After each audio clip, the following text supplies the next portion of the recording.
And thanks, welcome everybody. We're launching into the second 2-week lesson, and this is week 3 of the Business of Wine course with Napa Valley Wine Academy.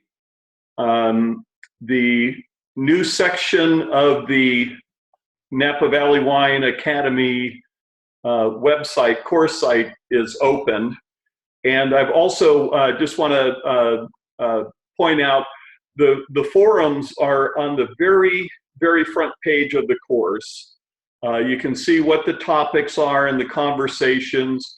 I apologize, I've been spending more time learning about alternatives for the discussion forum than on the discussion forum. So hopefully we'll all get active and sharing insights and what you're finding out in the market and questions. Share your projects. You can upload them and ask for comments, or just because you're proud as heck of them.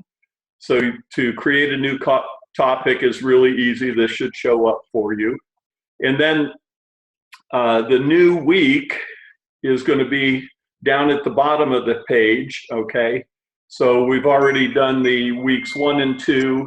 And last night I opened up looking at business structure and production options. And we've got with us today Aaron Pott of Pott Wines and Quixote and all sorts of stuff. We'll introduce him in just a moment. So when you go into this week, it'll show you kind of what our goals and what our program is for the week. Part and parcel of what we're going to be moving into is, this is the new course week. It'll give you an overview of what we'll be focusing on, and then also what your new project is going to be. And let me quickly just show you on Spreadsheet Server, if you are in your $15 Chardonnay project, if you go back to the auto filter in the upper left here, you are going to open that up. And when you go to the pull down here, you're going to see something called the Wine Biz Sim Blending Demo. And this is going to be our new project workbook for the week. So if I select that and select new, then voila, up comes a set of sheets, very similar in many ways to the full Wine Biz Sim, but this is more of a production base that you already have wine that you've made and you've got it in inventory and you know the costs of the wines and you're going to put together your final blend. Or perhaps you're dabbling in or creating a business around the bulk wine market. And so part of what you're going to get to do with this, we found that this is really one of the most fun and rewarding parts of the entire program. I am going to provide you guys with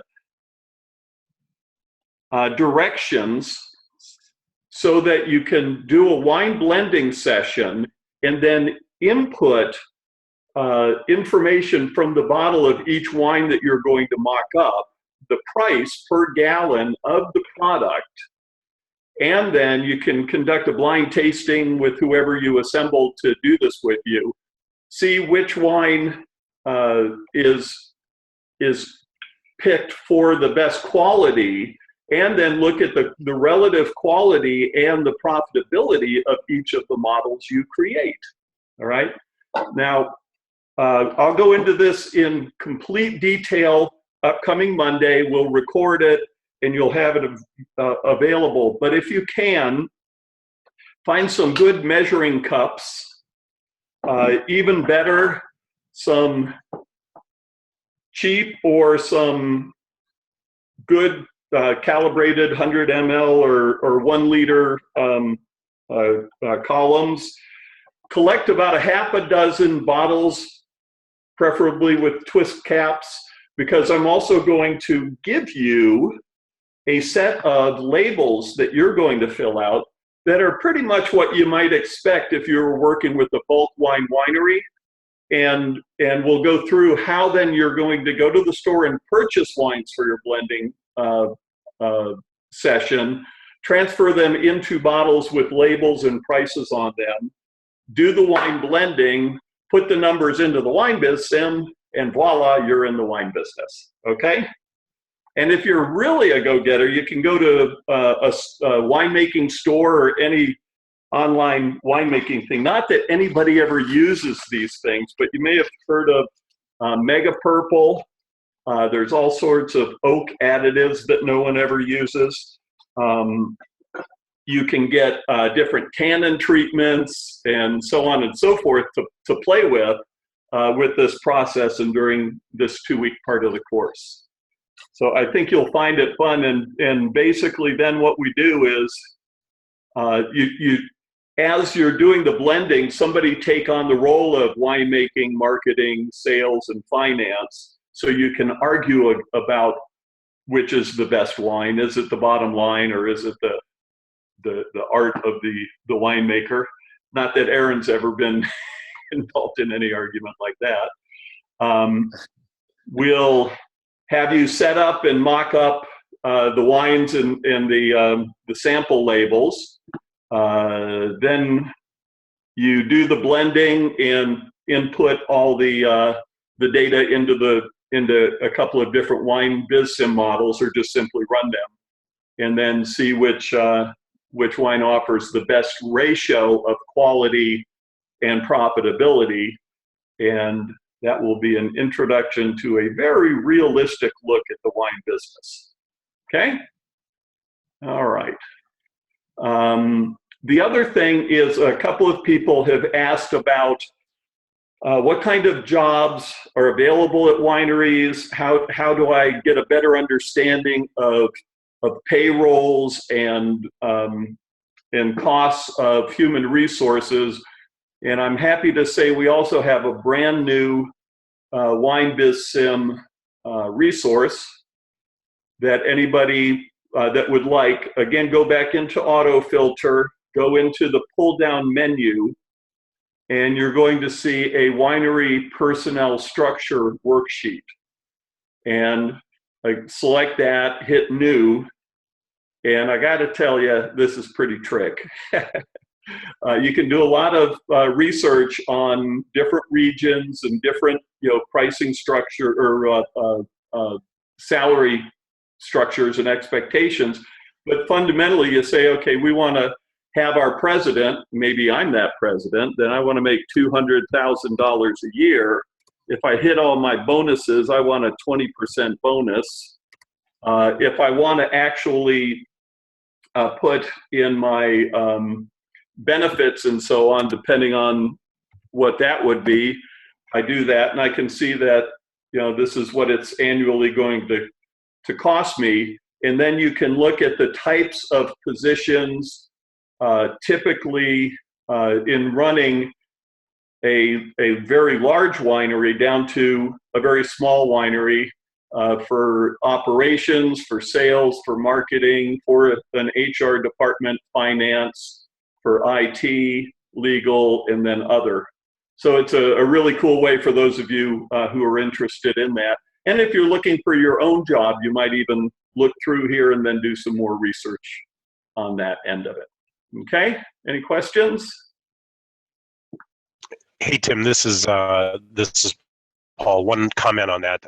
Wine Business Monthly also runs an annual, very interesting, like the Northeast or the Southeast, etc. Yes. So, and sorry, and let me know. Let's see. It's saying my internet connection is unstable. Can everybody hear me? Okay. Yes. Okay. Yeah, I can, but it's breaking up a little bit on my side. But that might be me. But yeah, I can hear you. Okay. So what Paul is pointing out is Wine Business Monthly has an annual report looking at salaries and compensation and so on within the wine business. So simply go to winebusiness.com. You can either do a search for it. It's in their archives, and we'll talk about that also. It's a really good point, Paul. There's a lot of information, and this is really good for anybody looking to start their own winery, because you can pretty much. The other thing you need to understand is, as we're talking about allocating time and effort and money, if you're not going to hire somebody to do it and you're not looking to outsource it, then are you going to do it? A member of your family, a partner in the winery? A lot of people don't think through what has to be done, especially on the legal and compliance end of things, and end up so caught up in red tape that it really just sucks the enjoyment out of being in the wine business. Okay. All right. Thanks, Paul. I hope you don't mind another comment. Please.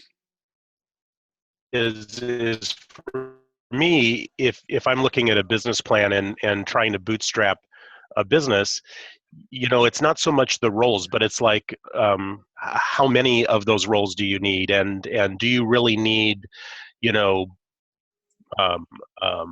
both operations people and a winemaker and a cellar master? Do you need all of those different roles when you get started? Obviously not good, so you have to have people that can fill multiple roles.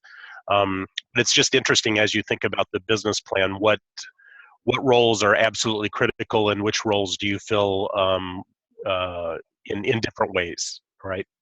Yeah, and it's imperative to understand once you decide, and that's really great, because today we're really going to talk about, you don't need a winery.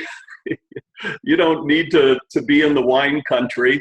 All you need is be able to get UPS shipments of bulk wines, do blending, outsource it, or even better,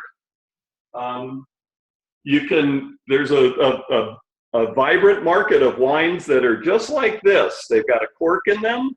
They've got wine in them. This is a 2005 Napa Cabernet Sauvignon from Yountville, blended with Cabernet Sauvignon, Petit Verdot, Cabernet Franc, and Merlot. And it's a very, very high-end wine. So also, it's imperative. Don't think that, and this is called a shiner. You can see it's shiny. It just meaning it doesn't have a label on it yet. So you can buy wine like this, but you're actually not a producer. You're a wholesaler, and we're going to go through those distinctions and how these different things work. So and obviously, if you have a vineyard, you've got an awful lot of work to do in the preparation and the permitting and making sure that you've got all your ducks in a row there, because there's all sorts of horror stories of people planting vineyards and not doing the due diligence, and then and it can be a real train wreck. So perfect questions, and we'll go through all of that over the next 2 weeks. So, okay. All right, everybody. I would like to introduce you to Erin. Everybody say hi, Erin. Hi, Erin. Let's see, I've known Erin for, I guess, 20-something years now? And everybody's really excited. Yeah. Well, it's the dynamics. Everybody's on mute, so there you go. But anyways, I asked Erin to join us because if you do a little bit of research and background, you're going to find that he's got just an absolute incredible breadth of different wine businesses in France, where he's not only been a winemaker, but also general manager. He was a flying winemaker for the Beringer organization, and that's where we met. When he was coming to the Beringer organization, I was leaving, not because of him. Then he's also been a part of startups, and he has his own brand that he has with his wife. He works with Fisher Vineyards. Fred Fisher one of my favorite people in the industry that I've known for almost 35 years and was actually the broker for those wines. So really, really pleased to have Aaron here. And basically what I'd like to do is just start by asking Aaron to kind of share the world that he lives in, what he does, what he's done, and the different models of business that he's been involved in, and then just open the floor to any questions anybody has. Aaron, take it away. Okay, so the world that I live in, I am a consulting winemaker for several different wines, and they range from wines that are just bulk blends to wines where we actually physically make the wine from start to finish. So I'll go through the clients that I work with. Some of them you may know, some of them you probably don't know. The first one is Seven Stones, which is it's a Ponce small little vineyard up in St. Helena that's 3 acres, and we make about 300 bottles or 300 cases of wine a year from that property. And it sells at $205 a bottle. And that's kind of the high end of what I do. On the opposite end of that spectrum would be Joseph Carr, which is a Napa Valley Cabernet, Napa Valley Merlot, Sonoma Coast Chardonnay. And those wines are all produced from bulk wines that we purchase through Deutsch, the company that owns Joseph Carr, and we purchase those wines and make blends from those bulk wines. So those are wines produced by other wineries that we then make into large blends. So I also do Aaron, is that William Deutsch in Chicago? That's Deutsch in New York, the people that brought you Yellowtail. Yellowtail and George DeBoeuf and all that kind of stuff. Great, thanks. And so I do Blackbird Vineyards, which for the longest time was focused mainly on Merlot base wine, expanded the portfolio to include Cabernet Franc and Cabernet Sauvignon base wines. Fisher Vineyards, where I consult with the winemaker there. They have a winemaker on site that works on the property, and I taste and blend and offer my assistance in the vineyards there.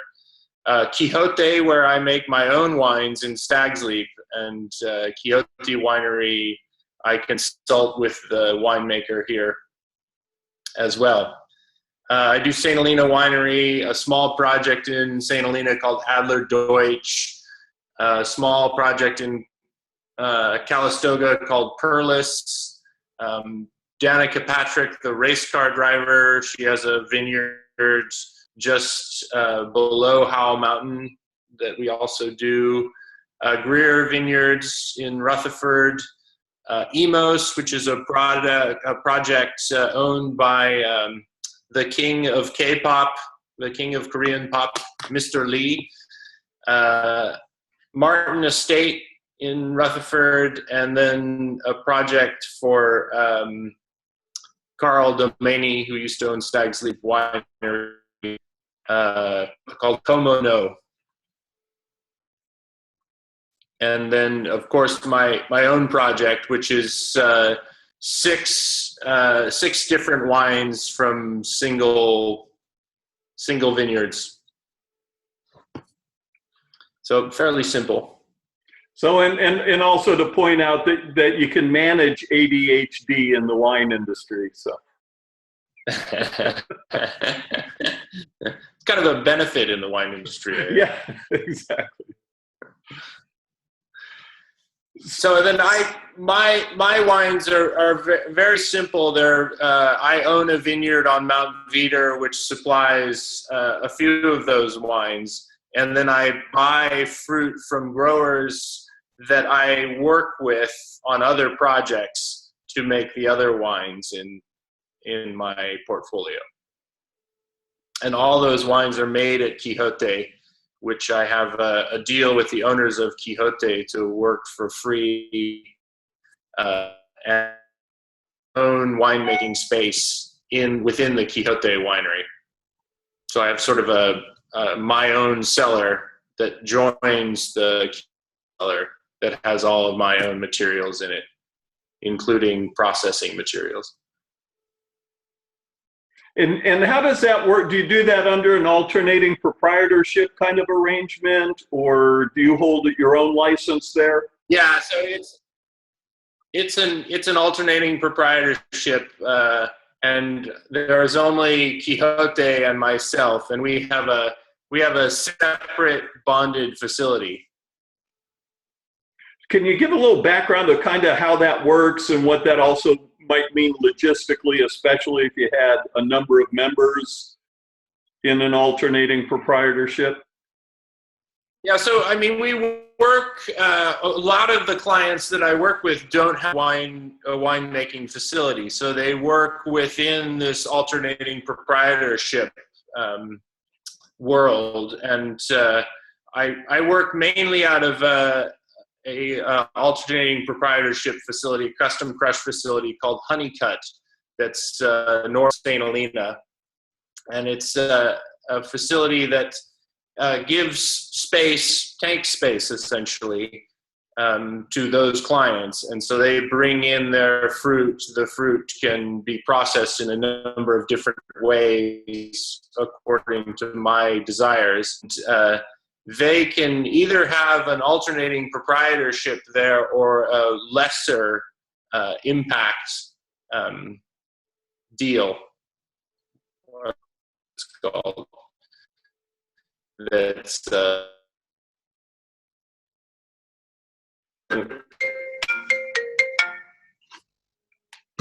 so, and then they have access to that winery and can make their wines there.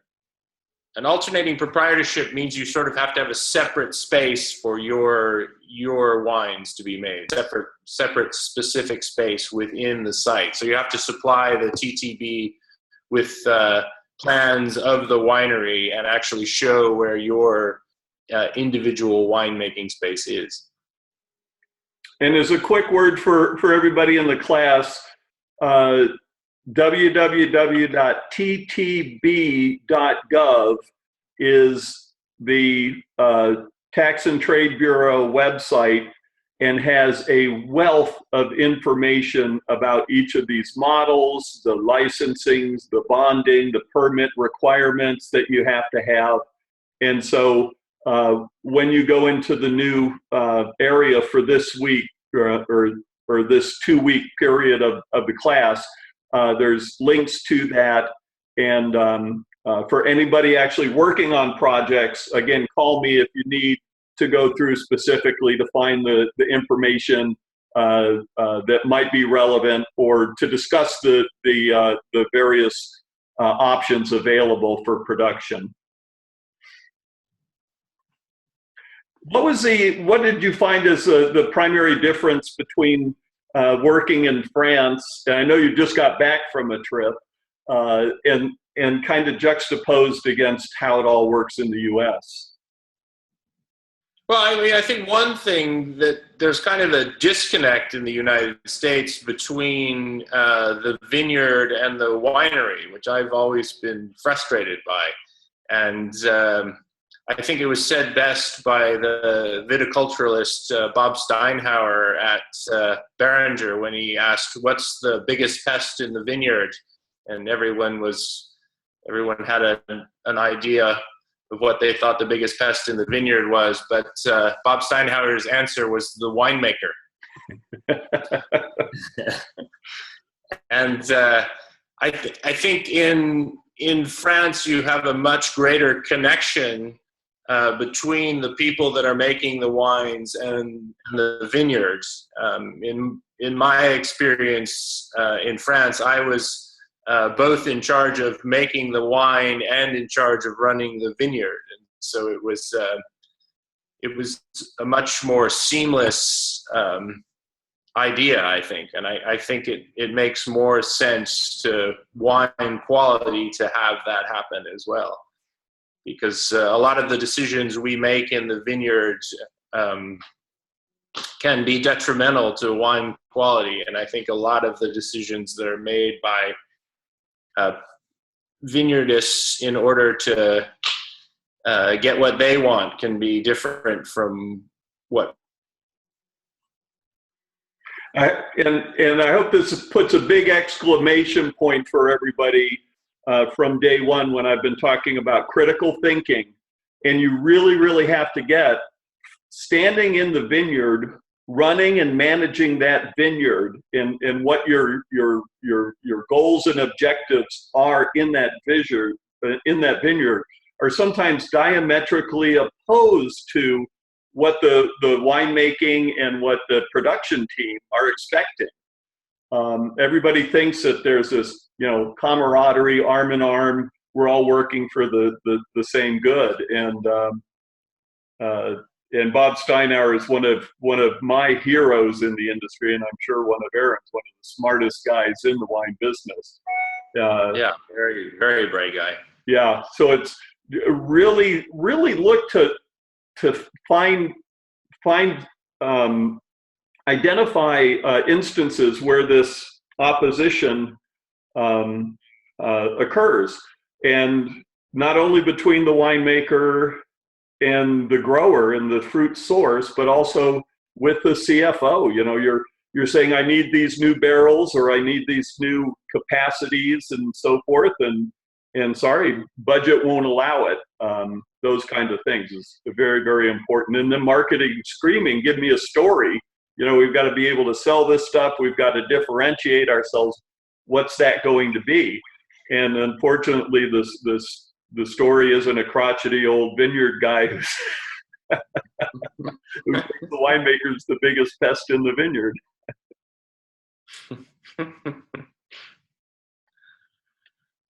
I think on another front, another big difference between France and here is certainly the climate.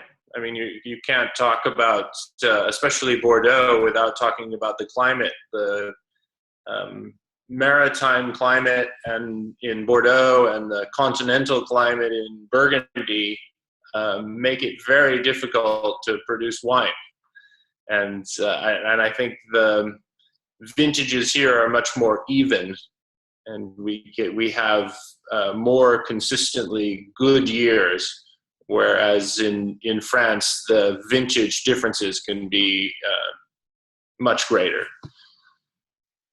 And for either Latour Figeac or Troplong Mondot, did you buy and or sell any wines on the bulk market, especially the possibility, did you have to sell wine that didn't, make it into the assemblage, or is there? Everything made it into the assemblage. Yeah. So, with Troplong Mondot, we had a rosé wine, which was where the Saignée went into.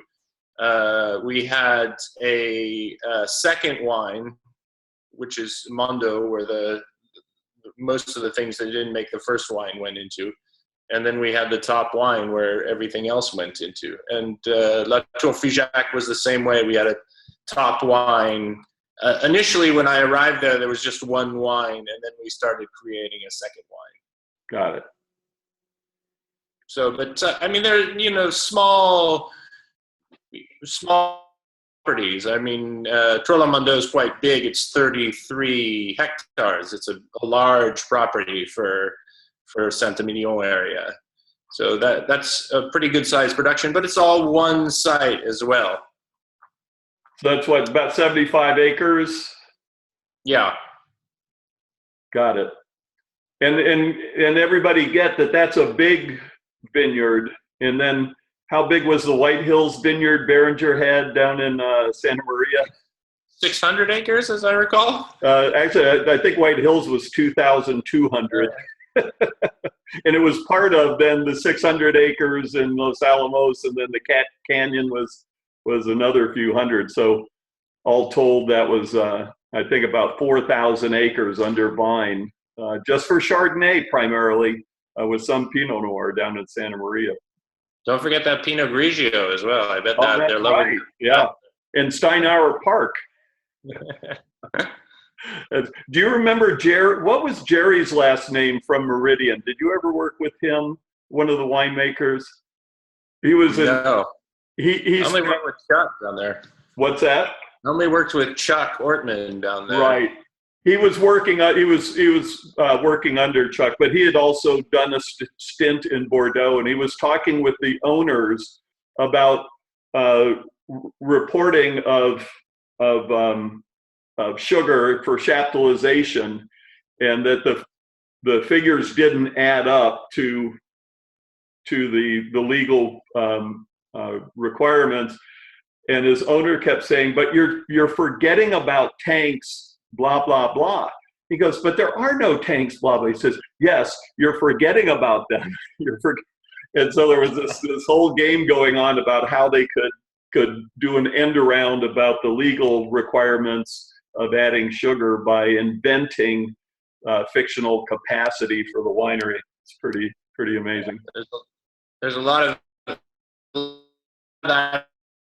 In 1993, I was forced to pick Cabernet Sauvignon at 9% potential alcohol. And Wow. at Trollomo, you think about trying to make something at 9% potential alcohol in California, and you just can't imagine it. I mean, that is ridiculous, as they say. Amazing. All right, class, any questions for Aaron now that we've got him? Oh, how do I do this? Hi, Aaron. This is in San Francisco. Hey, Paul. My question for you is I really like the wines from Chablis and other parts of Burgundy. And my question is, what's your view of concrete tanks and potential resurgence here in the U.S.? You see a lot more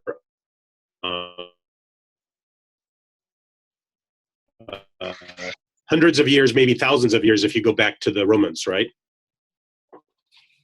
Yeah, I mean, I don't know how the Romans used concrete in wine. I mean, for sure they used terracotta in wine, right? But I don't know about how they used concrete. Certainly, concrete has made a huge comeback in the U.S. And in France as well, and mainly because of this one guy. World champion water skier and ancient tomb builder Nomblot, who was the creator of the iconic egg that you see in a lot of wineries. I think I like what they do. I mean, we ferment in a lot of concrete tanks. I think the fermentations are easier to work with than with stainless steel. They're fairly easy to clean, and so there's an interaction with the outside air. There's a characteristic that all the wines get that are in concrete that can be very pleasant, I think. This kind of sort of wet rock character, or sidewalk that's been sprayed with water, although that's against the law in California now, so don't spray your sidewalk with water to test it out. And it won't grow. But I mean, there's some attractive aspects of them. The shape of them is not my favorite. They're often difficult shapes to work with. Square is kind of the size for the tanks, and then the eggs are not great for fermenting red wines in. Mm-hmm. Because they're difficult. But I mean, I think it's something that's very, very hot right now. Almost every winery that was refurbished in France has some degree of of concrete tanks in it. So a lot of people are using concrete over there. Different kind of liners as well in concrete in France. We had concrete tanks at La Tour Figeac that were lined with glass tiles, of all things. Oh, interesting. Yeah, I used to see a lot of the tile line concrete to help increase efficiency. And I know one of your favorite areas, Aaron, is the Châteauneuf-du-Pape region, Pop. And I remember my first visit there with a tiny little producer called Domaine Saint-Jean, and they still had chestnut cooperage, and their fermenter was this tank, and it was just before harvest, and they had these bundles of what looked like the asparagi Springer ferns, and they'd put a layer of that in first, then put the crushed grapes on top, and then the ferns would act as a filter to prevent the valve from clogging. It was just, it was totally rustic and amazing to see. We did the same thing, but with vine canes. So we would have faggots of vine canes that we would put in the bottoms of the tanks, and that was the kind of classic way to keep them from filtering. So you just line the bottom of the tank with these faggots, and then they make great barbecue material after harvest, right out. I'm using a bit of, just to continue with your question, I'm using a bit of terracotta, Paul, for fermenting Viognier, and I'm really impressed with what that does. It's a much more, it seems to be a much more open to the air system, and you get a lot more concentration in the terracotta. I use some that are handmade by a guy named Guzmano Manetti outside of Florence. Interesting. And there's some interest there, I think. Thank you. Somebody has a question here. Hi, Aaron. Could you please share your main consideration must take into account when blending, say, for a mid-price point red wine? So, I mean, that's what are my main considerations when I'm blending? I've never blended anything but for quality, and it's easy to do that when you're given a lot of different wines that are good. But in terms of price, we definitely want to use as much wine as we can, and that's going to affect the price point. But in most cases, we can get away with bulking some wines out. So we try to as best we can get the highest quality wine we can make. And I think more than anything else at blending, just from a quality point of view, is that a lot of people blend for aromatics, which I think is a problematic thing to do, because the aromatics of the wines change dramatically, and I think it's much more intelligent to focus your blending on the texture of the wines rather than the aromatics. I think that brings up a really good point too, as we're trying to separate business from the mystique and the marketing of wine. It's portrayed that people are there and this perfect harmony that everybody's looking for in the complexity of aromas and so forth is really a pretty much a pot shot. You don't know what it's really going to end up when everything gets a chance to be together. The simplest addition of a small component can dominate a blend. So those kind of things happening, and really in the blending process, if you're blending in your own winery for a high-end wine, you want to use all the material you have at hand. that meets the criteria that's going to give you the end product that is consistent with your brand and your brand promise. And it's driven in France a lot by what do you have planted in your vineyard? How did each of those different cépage or grape varieties do? And then your job is to get as much of that as possible into that final blend. So, yeah, I mean, one of our constraints is with my own project is we're dealing with single vineyard wines, so we have to respect the single vineyard aspect. But the nice thing about our project as well is that we have a viable second wine that we can move wines into. And that makes it a little easier to focus on a blend that's going to be all about quality, and then we can move those wines that diminish the quality into the second wine. And it's actually more about blending that second wine than blending the single vineyard wines. And then do you have to sometimes supplement, and if it's been really great for the single vineyard, do you sometimes find a shortage of material then for the blending of the second wine, or just reduce your production? Just reduce production. That works out better in people's mind, in the perception of the quality of the wines, is that when we have a vintage that's great, we'll have less of the second wine. That was certainly the case in 2013. Right. Very cool. All right, everybody, we're coming up on the 45-minute mark. Any last burning questions for Aaron? So I have another question, but I don't want to dominate the. Please do. It's you know, maybe it'll inspire others to chime in.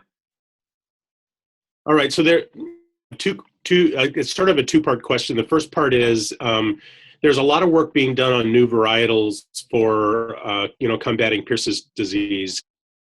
You know, I would imagine that if you look 10 years from now or 15 years from now, you may have a whole bunch of new varietals that don't have any of the names that any is familiar with anymore, right?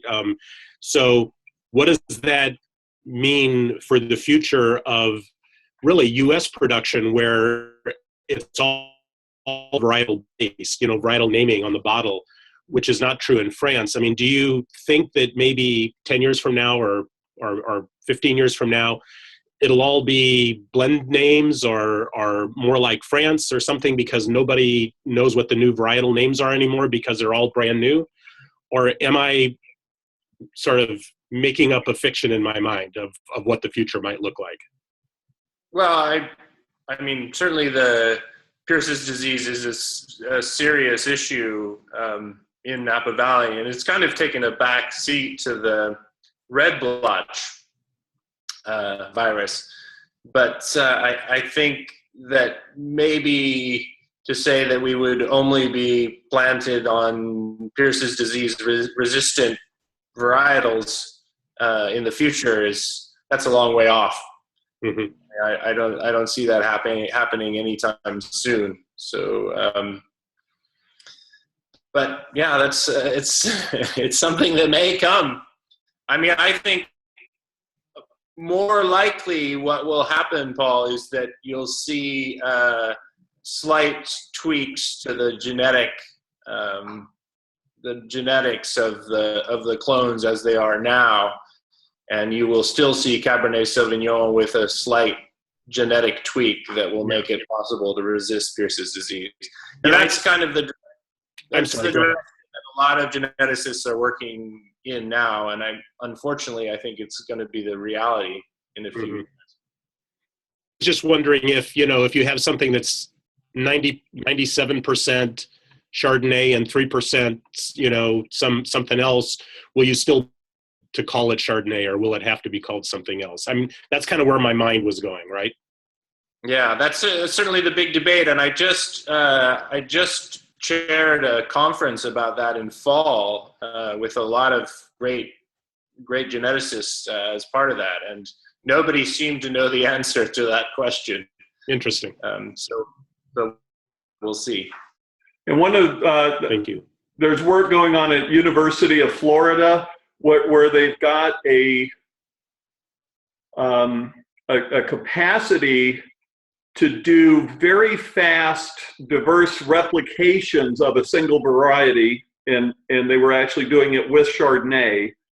And if they can find the genetic marker that shows a predisposition for resistance, then they can create 100,000 offspring and start to see if any of them are showing, that resistance trait. So it's not gene splicing. It's not like a normal GMO process. It's an acceleration of a more natural selection process. And so I don't think we're going to see the disappearance of primary varieties anytime soon. And then the other thing is, in places like Temecula that was completely devastated, you basically learn, don't plant your friggin' vineyards right next to orange groves. So a lot of it's also the management of the riparian areas that host the sharpshooter leafhoppers and those kind of things, combined with that. And I think I don't foresee any disappearance of varieties as a result. Yeah, there's another guy, Mark Fuchs, that's working at Cornell that's doing a lot of work on GMO rootstocks in hopes that that will be the answer to a lot of these disease issues, that just by converting the rootstock a little bit, they'll be able to tweak the vine so that it will become less susceptible to these virus diseases. So we'll see what happens there. That might be a way. There's another question here from Julia Dixon that says, can you please talk about how sustainable organic and biodynamic practices in winemaking could affect the cost of wine? Yeah, that's a big question. I think sustainable agriculture is just a moniker for chemical ridiculousness in vineyards, and I completely think that anybody that's using that term is just covering up the fact that they're using regular chemical agriculture. Organic practices, I think, if they're well used, can be of similar cost to sustainable agriculture. It's just the boots on the ground factor is greater. I think you need more people observing, more observation in the vineyard to see what you're dealing with, and just there's more pressure dealing with disease and so on. I have to say, defrocked biodynamicist. I took 2 properties to biodynamics and regret every step of the way. I think it was the most ridiculous hocus pocus way of working in a vineyard that I've ever experienced. And although I learned a lot of great things from working with biodynamics, using biodynamic teas, I don't think that anybody truly is working with biodynamics in the wine industry, and I think it would be better not to have that as an actual practice, because true biodynamics requires that you essentially close your farm down and produce all of the things you use in the vineyard and in other cultures on your farm. So it's an entirely closed system. And I've never visited any wine producing property that claims to be biodynamic that comes even close to doing that. It's wine growing is generally a monoculture, and there are very few properties that have the amount of property needed to produce a completely closed farm system. Yeah, and that kind of brings up, as you're doing your homework, as you're going in and looking at labels and looking at catchphrases and keywords, and that was a great question, Julia. You know, really see if you can get to the heart of what is the reality, or is it just a marketing play that they're using just to give some sort of point of differentiation, that it actually there's no control over the use of the word biodynamic. There's nothing to be that you have to demonstrate. And of course, nobody's ever going to put, you know, we're completely unsustainable in our viticultural practices, that we load it up with chemicals, don't give a damn about the environment, and nor do we care about our family over the generations. I haven't seen that one yet. All right, terrific. Good reverse Well, advertising, maybe. Thank you, and thanks for the questions. And sorry about the hiccups on connection. I'm not sure where that emanates from, but thank you, Aaron. Really appreciate you taking your lunch time, and I owe you a meal when you make your way up to Bend, and accommodations. Okay, everybody, thank you all so much. We'll be in touch, and thank you again, Aaron, for participating with us. Yeah, my pleasure. Thinking that it's a 47 Petrus. What's that? The 47 Petrus? I think I've got it here. No, will a bottle of really cheap-ass rum do? We can pretend we're in the Caribbean. Yeah, that's great. Great. Thanks, everybody. Be in touch. Bye-bye. Bye.